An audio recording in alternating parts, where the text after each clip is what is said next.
So that was part of my coming to my ideas about what it was I wanted to do. So another story that's kind of interesting is that, the first architect that had been hired, I had to fire him after 6 months. I'm not going to tell you who it is. He's famous, but anyway. And then there was another that was hired. And at the end of the project, he said, look at Apryl, this is not my project. This is your project. So, I don't really have much to do with this. But I had gone out, I collected pieces of furniture here and there in my travels. And I was with the design assistant one day and I said, well, let's go look at the furniture that we have in the storage. So I pulled it out and looked at it. And I said, well, I think it's time to start, recovering these pieces. And she said, you can't do that. You don't have a design, a concept, and have a color scheme. You can't do that. You're miles away from getting to that point. Mm-hmm. And I looked at her and I said, well, maybe you can't, but I can do that. Because I knew that a color scheme didn't matter. Mm-hmm. So I began bit by bit to take pieces. And I also began to buy up fabrics too. So I have a collection. It's not a huge one, but vintage. You see, mainly my stuff is vintage pieces. Okay. They're vintage. I cut in a little bit of modern contemporary fabrics, but for the most part, they're vintage, and pretty much overwhelmingly, they are also garment fabrics. And the reason that I do the garment fabrics, well, actually two reasons. One, it's hard to find vintage upholstery fabrics, okay? That's part of the truth, all right? Mm-hmm. Whoever has the stashes of fantastic 60s and 70s upholstery pieces, call me, please. I don't know where they are. So the other part of the story is that, you see, in terms of creating art pieces, I'm always thinking about veiling and unveiling, and the idea of creating more intimacy by removing or changing things between the object and the viewer. Mm-hmm. So if I have made these sculptural furniture pieces, and actually I call these sculpture masquerading as furniture, and it's an ongoing series I've been doing for about 18 years or so. And when I cover them with garment fabrics, I'm removing a barrier between the furniture and the people sitting on the pieces, because the experience is made more intimate with the use of the garment fabric, mm-hmm. because those were created to be placed on a body and not on a piece of furniture. And so I'm making the piece more inviting and more intimate, as well as, again, there's a story that's being told. And by the use of the vintage fabrics, I'm taking history and mixing that in with the pieces. Mm-hmm. So what I do is I'll find the frame, and then I'll just start looking through my fabrics, or I'll buy some fabrics, here and there.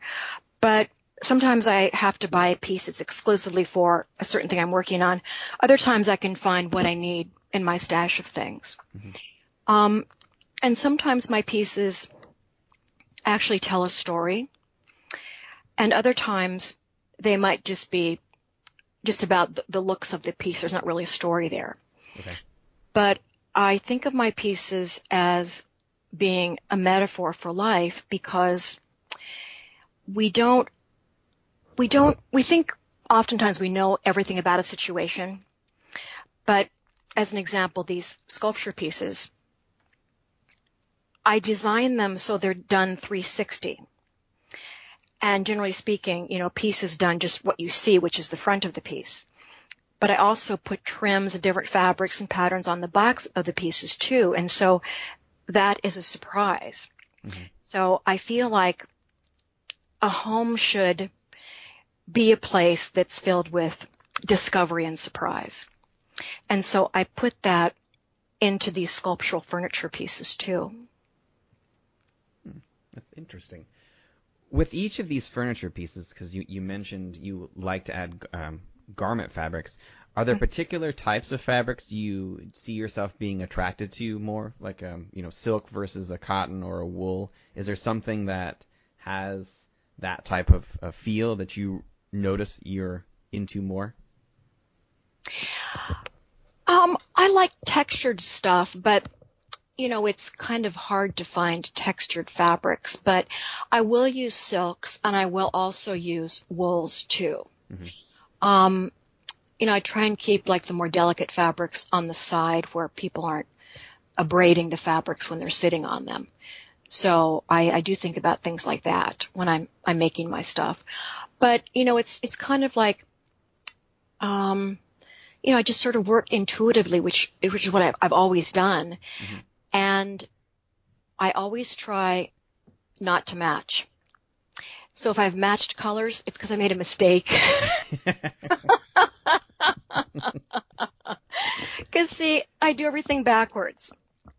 And that, works for me to do everything backwards. Mm-hmm. Because when you do everything wrong, it turns out right.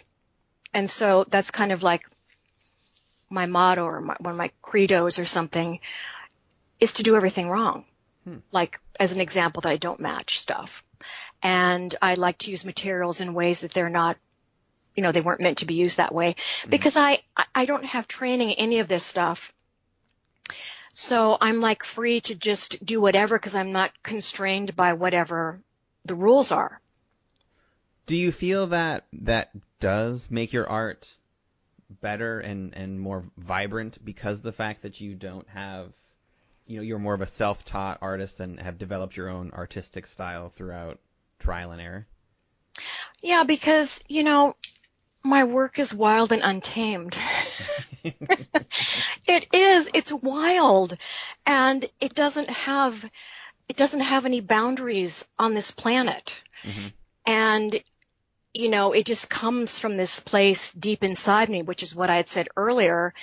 And these pieces are, like I said, they tell stories, and they're places that provide us with things we don't expect.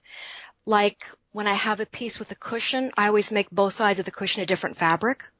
But you may not know that, and you may even own the piece, and one day you may pick it up because maybe your change fell out, behind the cushion, and you pick it up and you discover this. So that's along the same lines of we may think we know everything about something, but you may not really know it, mm-hmm. and one day you discover it. Mm-hmm.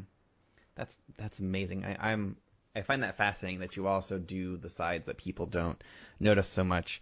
My grandfather was an upholsterer, and he used to take care of every single sides of the front and the back and even the underneath of the furniture, because yes. he would have the same kind of approach. It was like, there's going to be a time where you're going to move this couch or tip it in some way, and you're going to have this aha moment where this beautiful brocade is going to show up underneath and you never would have thought of, and it just made his pieces that much more vibrant and interesting.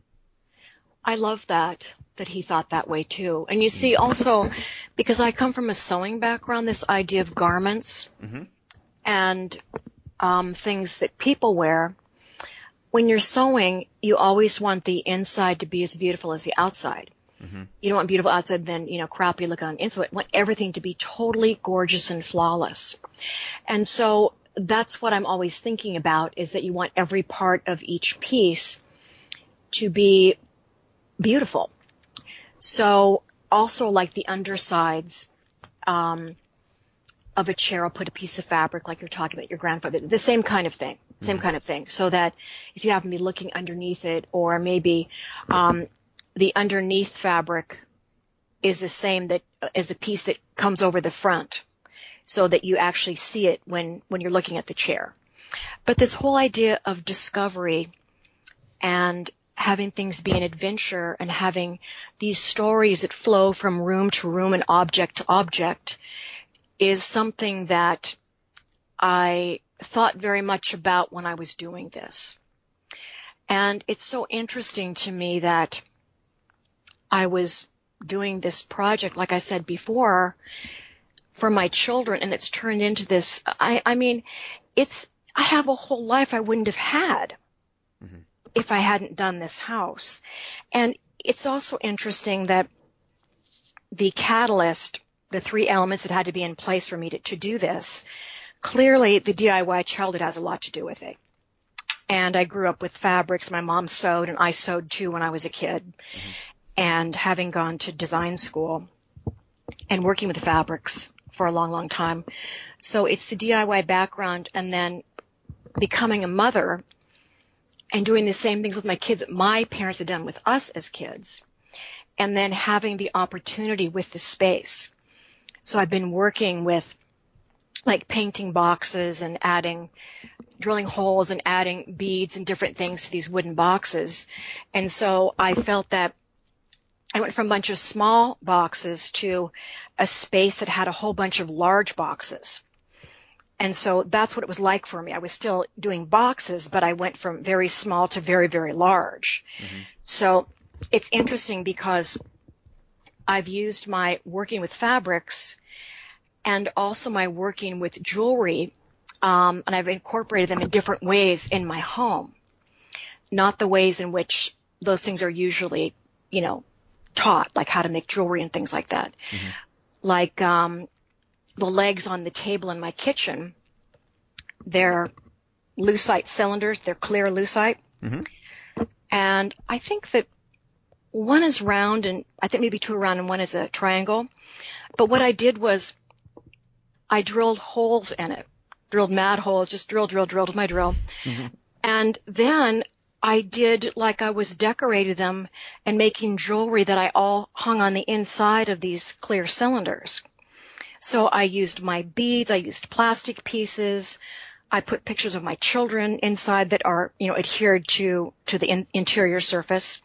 And so I was using jewelry making techniques, but I wasn't really making jewelry for the body. So it was kind of like the idea of putting the garment fabrics on the furniture.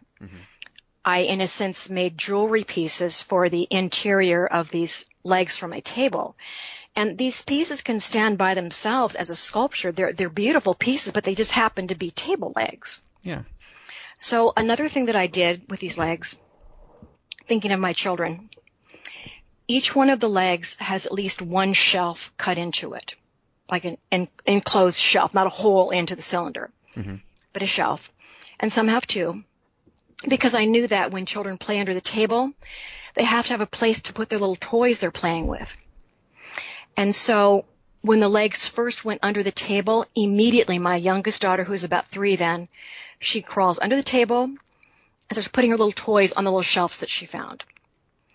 So, see, it's the ability to think like a child and to think about how children are and the kinds of things they like. And they like little space. They like things that are scaled to them. So I did all this little kid scaling things around the house for them. So it's this transferring of techniques that I was taught, like I said, fabric and jewelry, and using them in a domestic setting, but it's still art. So your aesthetic, how has it changed throughout the year, or has it really? Has it always been, that? Because I know you mentioned before when you were starting off earlier with, especially with your children's invitations, and they started getting bolder and bolder. But did you always want to make these giant, bold items, even from the early days, or did you have to, I guess, give yourself permission to do that? Well, that's a really interesting question, Yuri, because, you see, that's part of discovering myself and my ability to express myself. And so it's just interesting that aside from like artwork for when I was in fashion school, and I was terrible at that because I can't really draw. I'm an abstract artist. I was like in prison. I can't do this. Get me out of here. So, using the format of the collage, which is wonderful because anyone can make collage. It's like falling off a log, You can make it whatever you want. I just see that collage as being freedom. So, but you see, I didn't have the the guts yet. That's the way of putting it. I mean, I just didn't. And I'm making these things, sending them out to my circle of friends.